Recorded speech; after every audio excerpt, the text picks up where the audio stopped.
2, 3. Et c'est coupé. Voilà. Donc je déclare ouverte la première édition de Festival.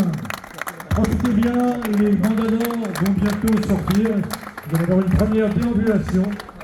Et après, il y a un repas qui sera proposé à toutes celles et tous ceux qui préféreraient déjeuner ici. Festivin, c'est une fête d'abord dédiée à la viticulture, à la défense de la viticulture. C'est la raison pour laquelle on n'a pas autorisé la vente de bière avant 20h30.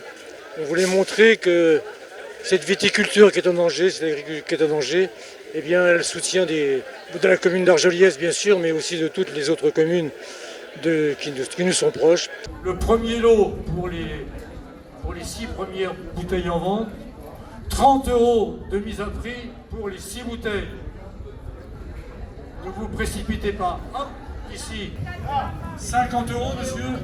Une vente aux enchères qu'on a voulu originale et qu'on a surtout voulu ouverte à tous, quoi. On n'a pas repris le concept précédent où des fûts étaient vendus. On voulait vraiment que les administrés aient la possibilité d'acheter un carton de vin.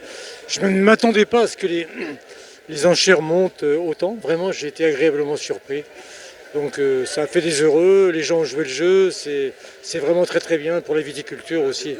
Bonjour, effectivement je suis fier d'être à Argelliès pour cette fête et cette commémoration par rapport aux vignerons. Je vois que la lutte continue et que tout le message qui a été passé depuis des années a bien suivi, donc je suis bien sûr ravi. Je suis revenu faire une petite apparition.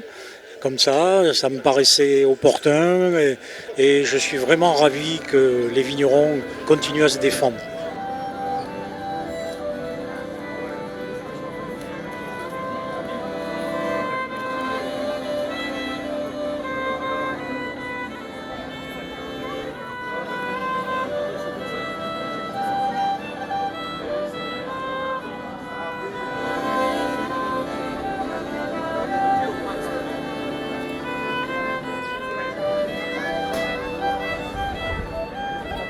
Voilà, j'ai parlé avec certains viticulteurs qui me disent que la situation aujourd'hui est pire que celle de 1907.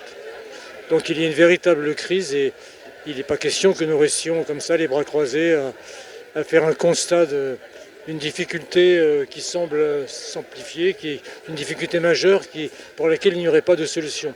Il y a des solutions, enfin nous y croyons, et c'est vrai que nous approchons de moments où il faudra bien qu'au plus haut niveau, des choses soient effectivement faites pour que notre viticulture, notre agriculture ne meure pas.